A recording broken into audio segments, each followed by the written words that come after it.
지난 24일 모든 결제 대행사가 일제히 티몬에서 철수하면서 티몬에서 일어나는 모든 신용카드 신규 결제 및 환불이 막히게 되었는데요. 뒤이어 카카오페이, 토스페이, 무통장 입금, 휴대폰 결제가 순차적으로 막히고 자사 결제 방식인 티몬페이까지 막히면서 택배 서비스까지 중단되는 사태가 벌어졌습니다. 또 티몬을 통해서 구매한 항공권이나 여행 상품들을 취소하며 일명 티몬런이 발생하고 있는 와중 실제로 하나투어와 모두투어는 23일 밀린 대금을 달라는 내용 증명을 보내며 법정 대응을 예고했습니다. 이러한 취소건들이 나오는 이유는 티몬에서 판매자에 대한 대금을 제대로 지급하지 않았기 때문인데요. 티몬에게만 이런 문제가 벌어진 것이 아니라 티몬이 속한 Q10 그룹 전체가 정산 지연 문제로 인해 위기 사항에 처해 있으며 지난 22일 결국 판매자를 대상으로 티몬은 무기한 정산 지연을 선언했습니다. Q10 측은 문제가 되는 사안을 일일이 확인하느라 시간이 걸리는 것이지 의도적으로 대금을 정산하지 않은 건 아니다. 사안을 모두 해결할 예정이라는 입장을 내세웠는데요. 정산 지연 사태가 지속됨에 따라 소비자들이 줄줄이 환불을 요구하지만 모든 환불이 제대로 이루어지지 않았고 급기야 위메프 본사에 직접 찾아가 환불을 요구하는 상황까지 벌어졌습니다.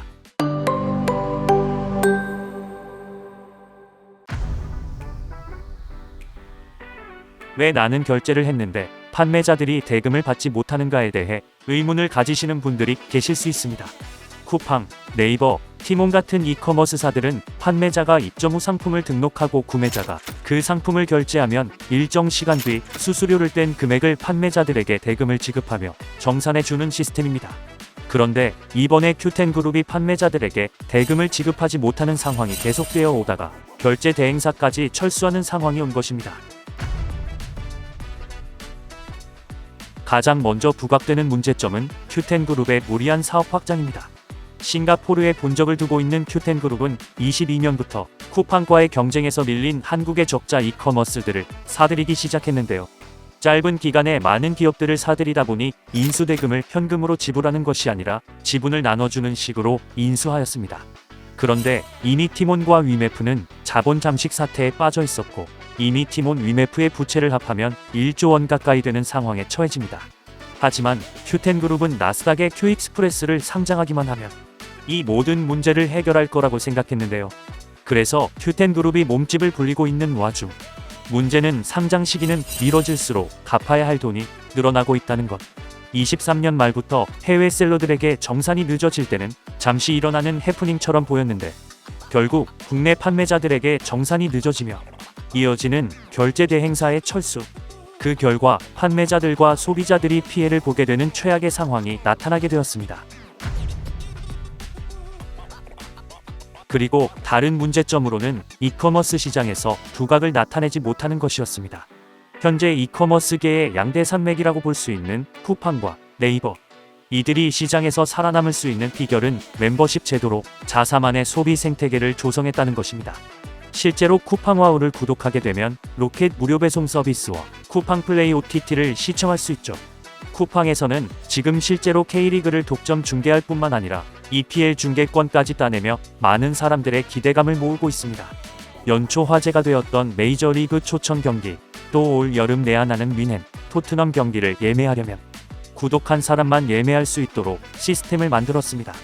네이버 멤버십은 애초에 적립을 많이 해 줄 뿐 아니라 클라우드 서비스, 티빙 구독권 혹은 네이버 웹툰에서 사용할 수 있는 쿠키를 제공하며 쿠팡과 비슷한 노선을 걸었습니다. 이와 다르게 티몬은 22년 Q10에 인수된 이후 유료 멤버십을 삭제하며 경쟁자들과 반대되는 길을 걸었습니다. 물론 그때 시장은 수많은 구독 서비스에 피로감을 느낀 사람들이 해지하는 추세이긴 했지만요. 가격 면에서도 알리, 테무 등 중국발 해외 저가 플랫폼이 등장하여 가격 경쟁력까지 떨어진 실적을 숨기기라도 하듯 티몬은 매년 발표하던 감사 보고서를 올해 공개하지 않았습니다.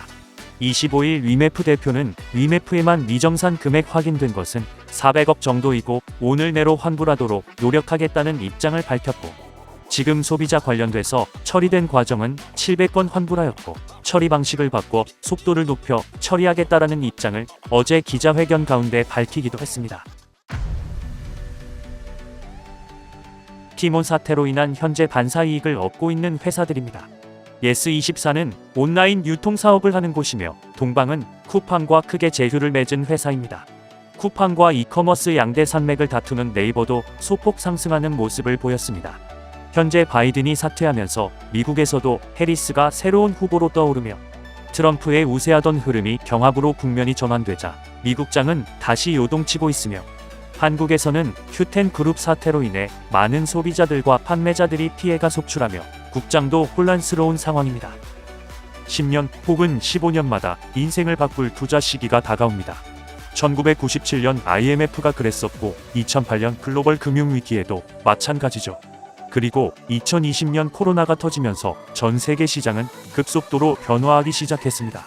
엔비디아, 테슬라 등 기술을 가진 회사들이 급등하기 시작했고 챗 GPT라는 플랫폼으로 AI 시대가 열린 것이 바로 작년입니다. 많은 직업이 사라지고 대체되는 지금 또 한 번의 기회가 찾아왔습니다. 지구 역사상 가장 큰 피해를 준 코로나 이후 모든 세계의 정세가 바뀌고 있기 때문이죠. 올해는 또 전 세계 인구의 절반이 넘게 투표하는 선거의 해이기도 하고요. 지금 오늘 투자하지 않으면 코로나 때처럼 그때 어떤 종목 살걸 이라는 후회를 하시게 될 겁니다. 오늘 당신의 돈이 일하게 투자하시기 바랍니다. 참고로 이 모든 상황에 따른 투자 전략이 담긴 전자책과 정보를 신청하신 분에 한해 배포해드리고 있으니 원하시는 분은 더보기에 있는 구글 폼이나 전화번호로 연락 주시기 바랍니다. 시청해주셔서 감사합니다.